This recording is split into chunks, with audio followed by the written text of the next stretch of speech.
Good evening, and thank you for joining us in our online grief support group hosted by Center of Empowerment with your facilitator, yours truly, Iris. Thank you for being here this evening. We have a dynamic group panel discussion with you in mind.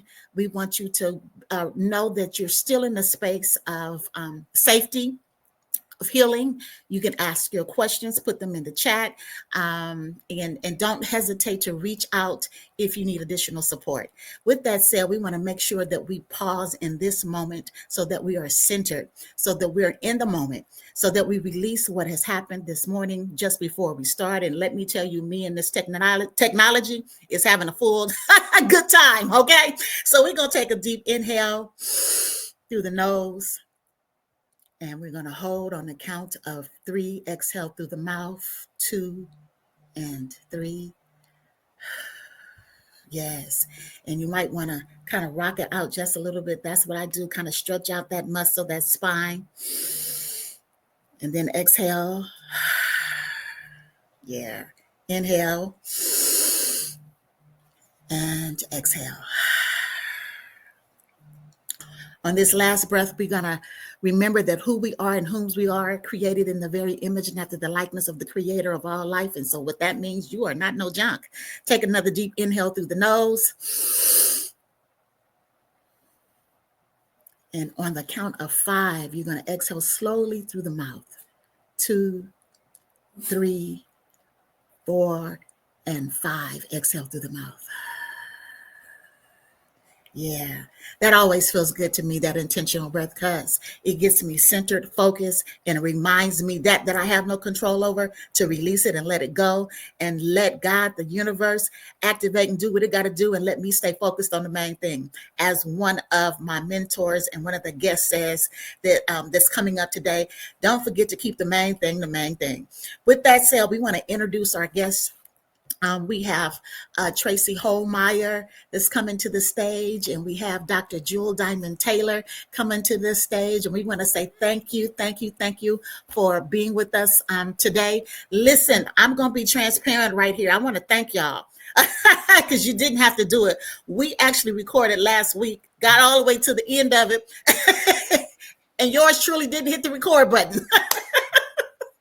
So I want to say thank you for taking the time out of your schedule to come back and talk to the audience. And we also want to pause and take this time for Natalie Lamb. She called us just before the broadcast, just before we was starting to record, and she has had some news that has afforded her not to be able to be here. So we want to make sure we pause and let her know that even in this, it's an example of life shows up. And grief comes in and loss comes in different layers. And so we send her light love and prayers that whatever she's walking through right now, that the comfort of the Holy Spirit is with her, that we are sending her light and love, and that she's going to get through it one breath at a time. All right. Yes. So we didn't just put some false advertisement out there. So don't y'all go back for y'all who know Natalie. No. Okay, but do keep her in your prayers. With that said, I want to do a little introduction so you guys know who you're talking to. I was thinking about women, how everybody on this speaking that has agreed to come today, you have a very rich, in-depth journey and experience in supporting and helping and in the field of healing women, particularly and specifically, and everyone in general. Trauma, grief, loss, those are very heavy subject matters that we have to deal with. And so I want to say thank you for what you have given to the community and what you have given to the world, and again, for your time. Tracy Holmeyer is a somatic practitioner, and she'll tell you a little bit what that means. Helping humans heal, reclaim, embody, align, remember their wholeness, and live in their truth. Somatic experiencing, breathwork, meditation, sacred intentions, well-being, focus, energy alignment, trauma responsive facilitator, and a birth doula. And then we have Dr. Jewel Diamond Taylor. Y'all know her. Hey, Dr. Jewel Diamond Yes. In the Yes, thank you house. so much for being in the house. I've been knowing this woman for over 30 years. My mind reflected back to crystal clear communications. You are aging me now.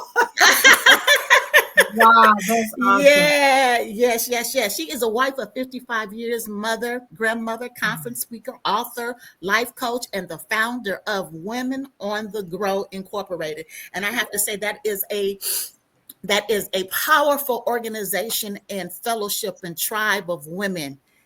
I'm a part of that tribe. And let me tell you, a lot of the women that I fellowship and know today and connected to today is because of Jewel Diamond Taylor. And I want to say thank you. Jewel has traveled internationally, inspiring audiences, corporate churches, campuses, conferences, and government agencies. Taylor offers many churches, funeral homes, and one-on-one grief coaching. Dr. Jewel Diamond Taylor received her honorary doctorate in divinity in 2019, and somebody say and received the 2021 Emmy Award for her contribution as an associate producer for the documentary filmed in Norway about race relations. And honey, we sure do need that now, don't we? Yes, I yes, yes, guess yes. so. She offers pearls of wisdom of faith, resiliency, self-care, effective coping skills, and emotional wellness. So, ladies, we're going to jump right in, and the topic today is navigating the layers of grief and loss. And Mhm. with that said, um, there's so, as we know, it's grief and loss as it pertains to our loved ones, as it pertains to lifestyle, as it pertains to losing relationship, it comes in all so many layers. So what I would like to ask you to start off is, how would you, or what would you say to the audience as it pertains to navigating the different layers and experiences and ongoing of grief and loss? Well, I'm glad that you mentioned that grief is not just about the loss of a loved one. We are right in the midst of the tragic fire Mm-hmm. in Southern California where I live, and it's palpable. Can't even say the word. You can feel it. You can sense it. It's in the air. Mm-hmm. Everybody knows somebody that was affected, and you wondering, how do I process this grief, and how do I talk to people who lost their homes, their livelihood, their car, their pets? It's awkward. And so I'm so glad that we're having this conversation, because we need to learn how to navigate this thing called grief, because no two situations are the same. Mm-hmm. Mm-hmm. No two Absolutely. situations are the same. No two And switches, social. Mm-hmm. yeah. And so the thing is, can we develop our empathetic or sympathetic muscle? And there's a difference.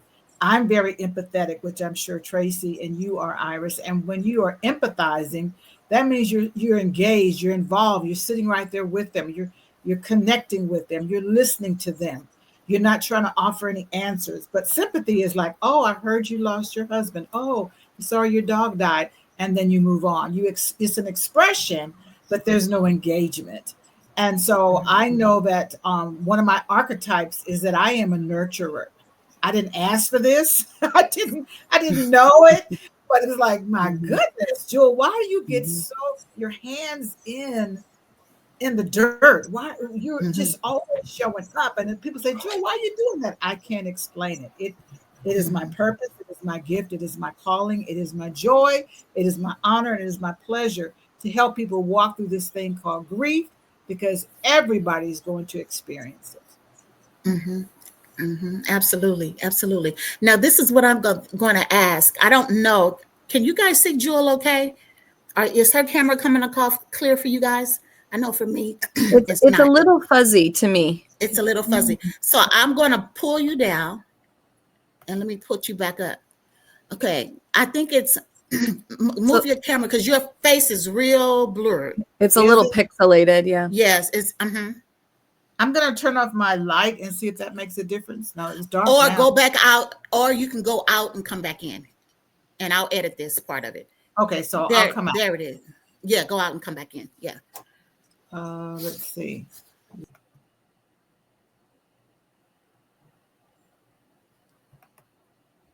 It might have been the bandwidth too. I know It could sometimes that be, sucks yeah. up so much. Yeah, it could be your area. It could be because when you're down on the, let's see.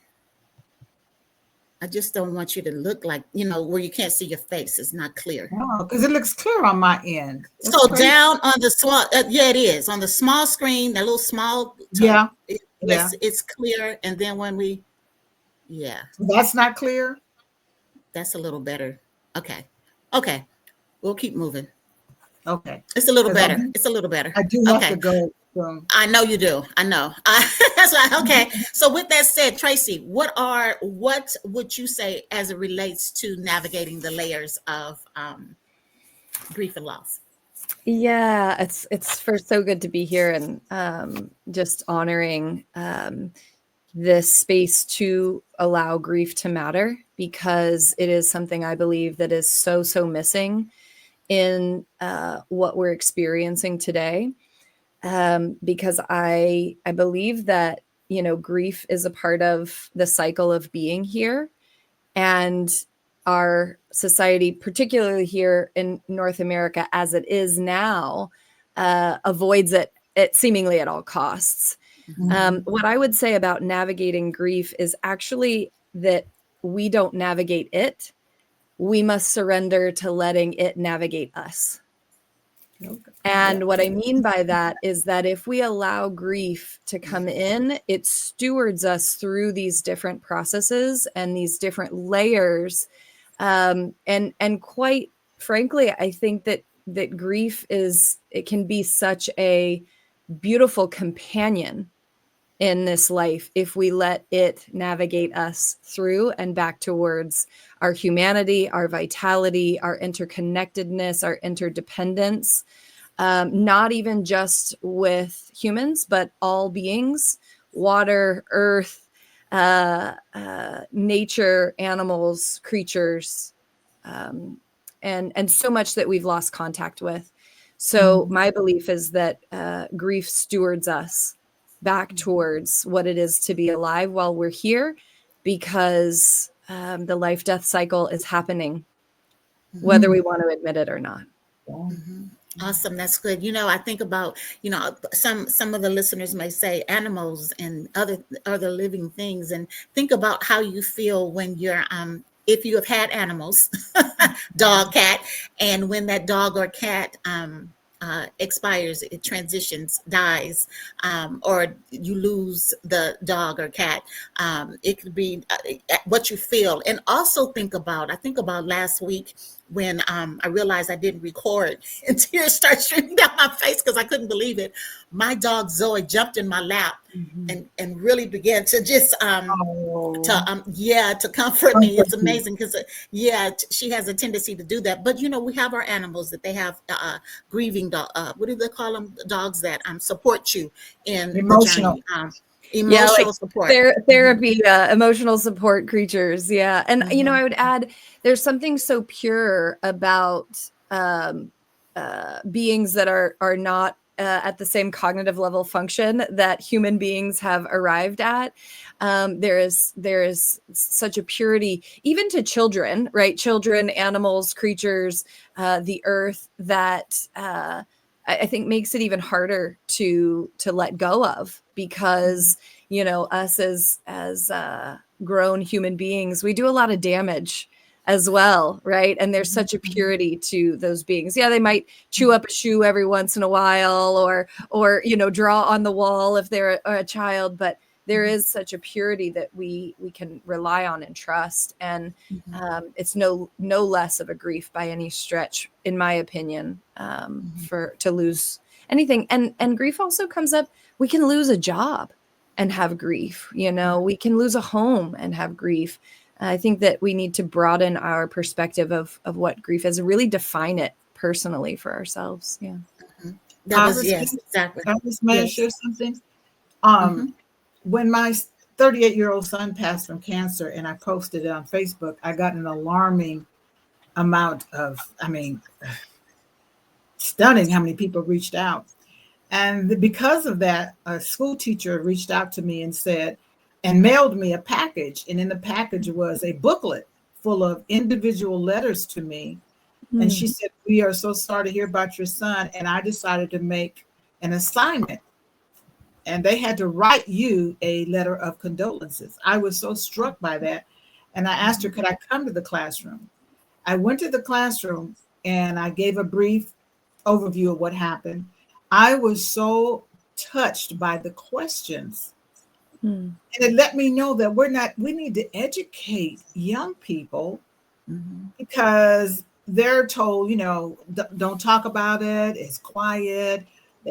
People hold secrets. People hold in their pain. They have a funeral on Friday, go back to work on Monday, and never realizing that children are experiencing grief. So it was very Mhm. eye-opening and heart-opening to say we need to really have a movement to include teaching the cycles of life because the children Mhm. today are exposed, have access and Mhm. access to the world.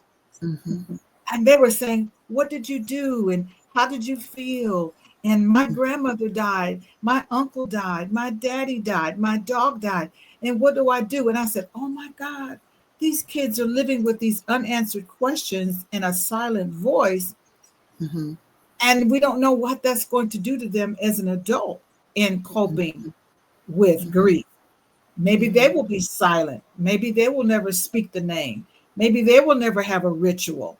But I was so touched by that school assignment and to stand in that classroom and teach grief and sorrow Mhm. and loss Mhm. and make it normal, normalized it. Normalizing it. That's Yeah, awesome, Dr. yeah. Jewel. That was one of that walks us right into the next question: how we manage a new normal. How do Hmm. we, and is it manageable? We've already talked about it. Just it's a part of the life cycle, Hmm. and it's nothing that you are responsible for making happen. Meaning that it's not your fault. It's a part of the cycle of life. And we have to do our best not to suffocate it, which you ladies have been talking about. I'm using the word suffocate, suffocating our grief, pushing it, and feeling guilty about grieving, right? Hmm. But it's a new normal. How do we now? Let me say this. I thought about Toni. I want to say Toni Moore. Yes, it was Toni Morrison. They asked her a question about when her son passed, and someone says, "Well, how do you get through, through dealing with that? Your son is gone now." And she said, "Well, number one, it would be a disservice for me to sit here and tell you that I don't mourn. I'm not saddened because my son is gone. That's a part of my life now. That's what it is. The other part of that is he wouldn't want me to stop living. I have to continue on the path, the Yes, journey that's been set yes. before me." Yes. And so go ahead, ladies. How would you answer that? Managing the new normal. Mhm. Well, I think the rituals are important. I think social connection is important. I know in our community, there's a lot of old school thinking, a lot of shame, a lot of secrets, a lot of financial burdens that come with it, a lot of unresolved family dynamics around insurance and wills and who's mad at who. And so I think that it's so important that we teach people how to talk about their grief. I do grief circles at churches, and I invite them to tell the story. And they become so alive when they can tell the story. "Oh, she Mhm. collected this, and she was so great at this, and I remember this trip." And so when we give people permission to share their story, I think that's very healing. Mhm. Mhm. Absolutely. Yes, Tracy. Yeah, I couldn't agree more with this, the storytelling aspect. I mean, ancestrally, right? Storytelling was the way that Mhm. we survived.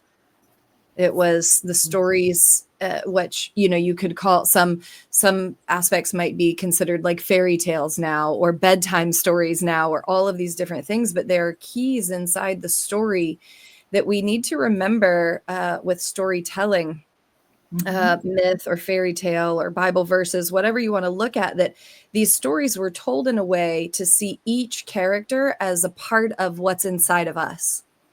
Mhm. And so the hero or the heroine or the villain or whatever, right? We all have all of these aspects inside of our Yeah. human condition. And so really opening up to storytelling. I'd also add defining what the grief is, right? Because in our culture, there is trauma from a grief from knowing that everything we love, we will lose.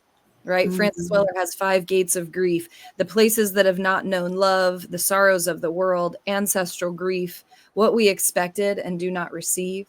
Right. There's also grief Mhm. in trauma. There's grief in the harms that we have caused to others. There is disenfranchised grief and suffocated grief. Right. So, really getting clear on what it is that we're working with. And then I think two important aspects is storytelling, getting support. Most of us aren't organized in receiving, right? We actually talked a lot about that last time we Mhm. gathered, was this, Mhm. Mhm. how it really asks of us to receive. And there's a really beautiful quote, like, um, giving puts us in control, Mhm. receiving feels very vulnerable. Mhm. And so we also have to consider, right? Like, can we be vulnerable? Can we be Mhm. interrelating in a way where we're not in control all the time? And the other thing about like relating is reconfiguring the relationship in this new normal, right? Just because my best friend passed away doesn't mean that he's not still in my life. It's reconfiguring the relationship to support the how it is now and what that might look like. Do I still talk to my best friend? Every day. It's just not on a device, right? Mhm. It's not on a FaceTime. It's actually connecting through meditation or prayer or movement or sounds. Or, for me, often I will cook a food that he used to make for me. And that's Mhm. the way I can connect now. So finding new ways to like reconfigure the relationship as well. Mhm. Mhm. Yeah, I in my experience as a grief counselor, I find that the grief can go on and on and on, and the storytelling becomes not a healthy thing, but you're stuck in the past. You're stuck in what you didn't do, what you didn't say. And I find that a lot of people are afraid of creating a new normal because if they it's like that's their last link to the lost ones Mhm. is I got to talk about it. I'm going to ruminate about it. I'm going to feel sad about it. And I'm not saying you shouldn't have those emotions, but when they become so dominant you can't move forward. I think some psychologically, I know I did it for my son. It's like I'm afraid to laugh again. Okay, if I'm happy again, no, you can't. Go ahead and accept and move forward. It doesn't mean it's the last link to him. And sometimes I think our sadness, our grief, the heaviness, the depression, constantly going over it is saying, well, I'm still linked, as opposed to what Tracy is saying. You can upgrade that Mm. link, you can transform that link, you can still remember them and not apologize for the new normal, the new marriage, the new job, uh, the new.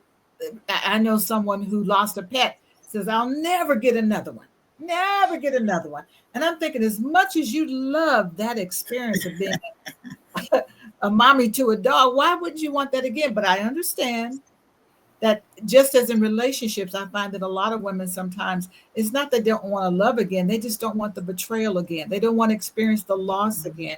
Even if it's a short term, there's grief after divorce. There's grief after love walks out the door. There's grief when you have to bury someone. And you like, some people are so tenderhearted. It's like, I am afraid to create a new normal. I'm afraid to have a new best friend. I was blessed with a new best BFF after my BFF passed from cancer. And I'm like, I'll never have somebody like that again. And oh, God brought me another one. I was like, wow, the things we tell ourselves Mhm. can really hinder new blessings, new opportunities, new joy, new love, new connections. And when I think about as a mother who lost a child, I look at the word parent. I'm renting. He didn't belong to me. I was just the passageway. I was the birth canal. But I had to return him to the creator because I was renting him.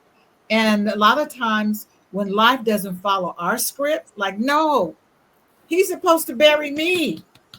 That this is out of order. Well, who says, Jewel? Who said where is that written? And so a lot of times we grieve because we didn't get what we expected. And that triggers us. And then we begin to think, I know as a mother, and I've talked to many mothers, you start saying, did I do something wrong? Am I being punished? And so this is the perspective that I like to work on with in healing, is helping people to release the guilt, release the regret, release the stronghold, release the sorrow in a healthy way. It doesn't mean you'll never talk about them again, but it's so unhealthy if you keep that unhealthy link. Like, I gotta keep talking about the funeral. I gotta keep showing the funeral program. I gotta remember the last words. I gotta remember, because I think in their mind they're still linked to their loved one. That's awesome. I appreciate both of what you women have said today. One of the things that came up was in our last discussion was grief. The grief process is not defective. And that's what what I'm hearing you say is that really coming to an understanding that journey, it doesn't mean that you've done something wrong or something wrong, in a whole gamut of what you're experiencing. And so I'm going to thank you for that, because I thought about, I would say probably about 3 months ago, I had a conversation with Dr. Jewel. I've told you guys she's my mentor. She's been around in my life in some shape, form, or fashion for over 30 years. And so what happened is, I'm sharing this personal experience because so you can understand this. When we talk about balance and we talk about managing, when we talk about the journey, there is no necessarily a specific way, and it doesn't mean you're in a bad place. It just means there's times where we release different aspects of our grief. And when you've been hit, back to back to back to back to back to back, you will get shell shocked. I mean, that's a part of it, because it's painful. And you talked about that disappointment and the expectation of things turning out differently. Even for those of you who are believing maybe perhaps for healing in your loved one's life, and that does not happen in the way you think it's going to happen. So you're disappointed that the healing didn't manifest in the physical body, in the physical realm, the way anticipated. And really navigating and getting to the layers of releasing. It was 7 years in before I could talk about my mother without bawling and crying. But then after that, I released it and I was able to talk about it. There was another layer that would come up in my life because of all the other grief I was experiencing. You understand what I'm saying? Not being able to talk to her because this happened, that happened, this happened, divorce, grandmama, so, all that stuff. And so that's the layers. So what would you say when you're speaking to someone, talking about understanding that your grief is not defective and what you're feeling it's okay, and not being stuck? I know we use the word navigate a lot. I like to use the word acceptance, surrender, understanding. Once I understand, I accept, this is the way this life is. And when you keep thinking you're having a disappointment, that means you had an appointment for something to happen. And because nobody showed up for the appointment that you wanted, you're now disappointed. But my studies tell me that all suffering comes from the expectations not met. And when you think you're supposed to have that job forever, that marriage forever, that size 10 forever, you're supposed to forever, you're setting yourself up. And so I love helping people to understand and accept the way life is, because the resistance is what causes the pain, the resisting of the flow of life. I am not a mini God. I wanted to be for so long. I really wanted to control. I really wanted to fix. I really wanted to heal. I bought everything under the sun for my son. And I thought I failed as a mother. So I had a huge lesson to learn. Jewel, no, no, no, honey. This is not about you. This is not about you. This is about you surrendering to the flow of life. And what I love about the both of you, you're both doulas as well. That's the beginning of life. And then you're there with people at the end. And I think that's so fascinating because you are really anchored into the idea, the concept that life is full circle. And I think if young people were more experienced in seeing children being born or more experienced in helping others, their elders when they're declining, instead of shutting them away in a room, let them serve, let them feed them, let them take care of them. I didn't see my mother deteriorate. She went quickly from breast cancer. My son went quickly. So I did not see the agonizing journey that some people go through, and they definitely need support when you're there for a long term. And I know someone who's doing it for like 11 years. You grieve them twice. You lose them because of Alzheimer, dementia. You lose them, they don't know you, and then you lose them in the physical. So there's just so many layers. I am so grateful for this conversation today. Thank you for inviting me. Mm-hmm. Thank you for being here. Thank you, Jewel. Tracy. Yeah, I resonate with all of that, and there's so many layers. And I would say, I host Grief Circle once a month, and that piece around defect comes up so often. And that's one of my teachers. I was saying last time we were on, that he's constantly reminding us that what comes out of us is not defective. Mm-hmm. Right, that there is a primal body that knows what to do to move through our experience, and it is typically society, familial, this behaving in a way that limits and traps the grief in our soma. Right, soma means body, and most of us actually carry grief in our chest and lungs. And so things like breath work are really keys to unlocking that primal nature that stewards us through the process of grieving. And in these circles, people come in and, they're trying to hold back the tears, or I don't know what's wrong with me. I feel frozen, or I get so angry so fast. Like, these are Yes. all patterns in the body that are very, very natural. And I think, Dr. Jewel, you mentioned, last time as well, like that multiple truths exist at the same time. I can be in deep grief and I can be laughing and enjoy at the same time, right? And all of these things, we are not defective. It is the systems that make us feel defective for not doing. And this is where like disenfranchised grief comes in, is where it's appropriate to grieve, or how it's appropriate to grieve, or just behaving. And I ask everybody to take this question into consideration. Who benefits if we don't grieve?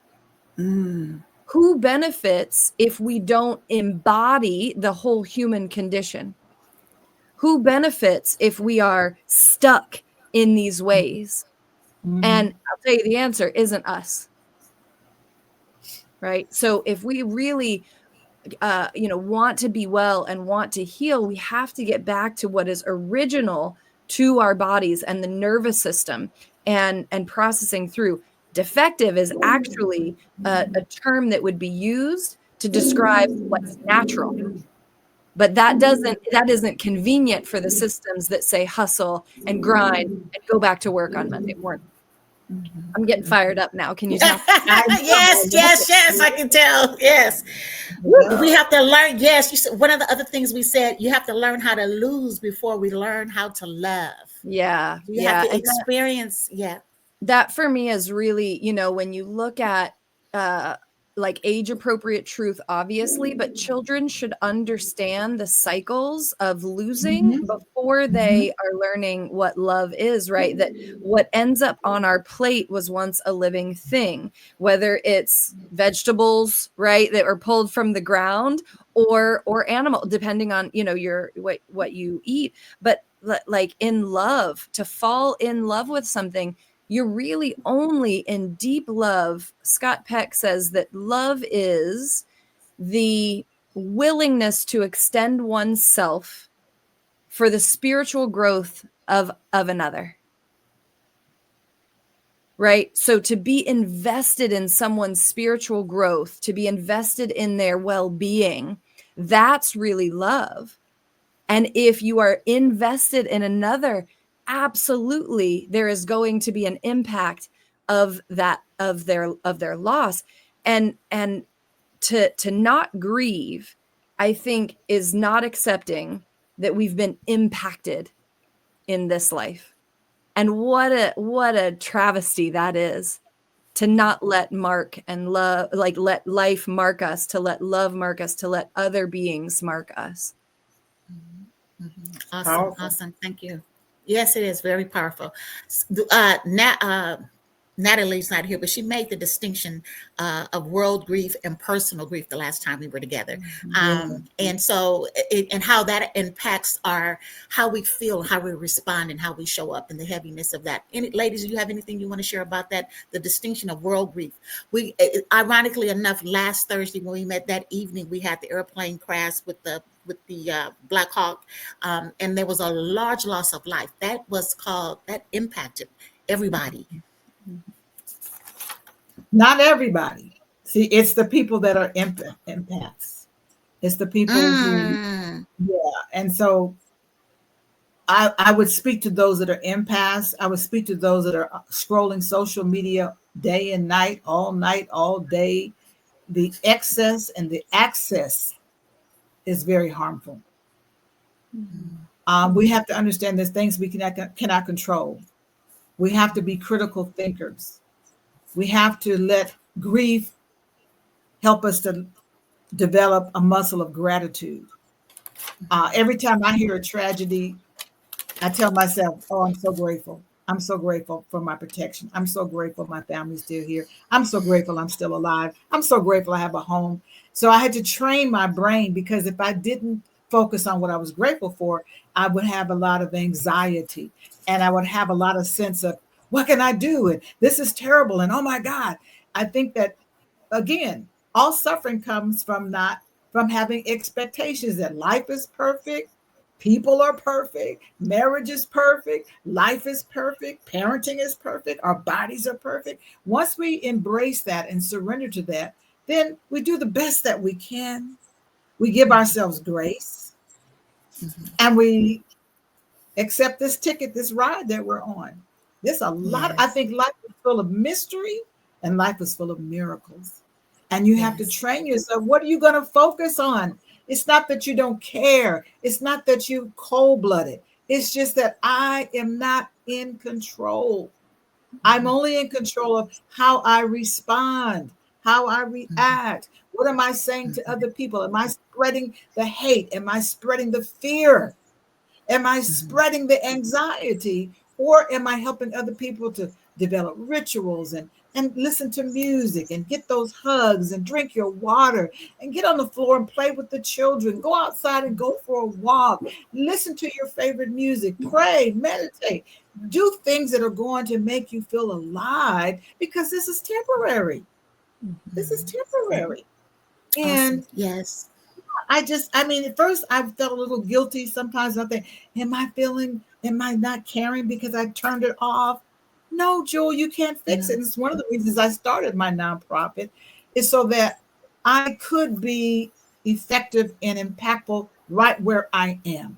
So that when I know someone's in need, when I know there's some suffering going on, because I have the nonprofit, I can say, here's some support. Here's a resource. And that kind of steadies me and says, Jewel, you're doing your part in your garden.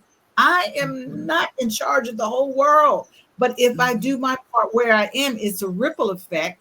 If I smile at someone that's frowning at me, if I hug someone, if I give someone a compliment, if I say, have an amazing day. Oh, thank you for your service. Oh, that is so wonderful how you're doing a great job raising your children. People need affirmation, they need kindness. And I think Yes. as we practice more random acts of kindness, we could be a part of the solution and the healing rather than being a part of the pain and magnifying it and thinking that, coming up with all types of conspiracies, whether they're true or not.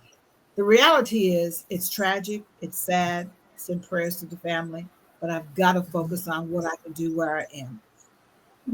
Awesome. Thank you. Thank you. With that said, we're coming to the top of the hour. Tracy, you gave some awesome tools. And I want to thank you for that, Dr. Jewel. You have some tools you want to share. I know one of the things when we talk about somatic, what does that, we got about 2 minutes. Okay, I'll try to breeze through it. A couple things I want to name is I want to tag in on the piece around the layers, right? Is we're actually not separate, right? We are unique expressions of love, but we are a part of a community and a communal aspect and experience. And so what I would encourage people to do is care, don't carry. Right? We want to care, don't carry. I can care for you. I cannot carry you, right? And I think another piece around encouragement, those affirmations, we need encouragement just like when a baby is learning to walk and we're like, yeah, you can do it. We need that when we're 40, 50, 60, 80 years old too, right? Speaking of 80, we also need elders in our community, not just people getting older. We need elders in our community. Okay, some things to take care of yourself. Get support, breathing, taking breaks, resting, anything primal, moving, sounding, self-contact and soothing, right? Sometimes it can be energetic or another person's hand on the small of your back or right in between your shoulder blades. Tons of somatic practices to work with grief. Engaging any of the major muscle groups gives us a sense of our intactness. Okay, I'm kind of speed rolling through these, right? So if you want more, hit me up and I'll expand on any of them. But really just, rock, sway, grunt. What is the sound of my grief? Whew. It's a lot, tapping on different parts of the body, connecting to the lungs, connecting into groups or mentorship or eldership, people that can hold you, just showing up. Awesome. Yeah. Thank you. So ladies, I want to thank you again for being here with me today. The beautiful thing about the live recording tonight is I will be able to pause in between each one and kind of expand some more on what you guys have said. So if you are available, come on. You are welcome to come back in, come in the chat. And if you're in there, I can bring you up live, just so you know. Okay.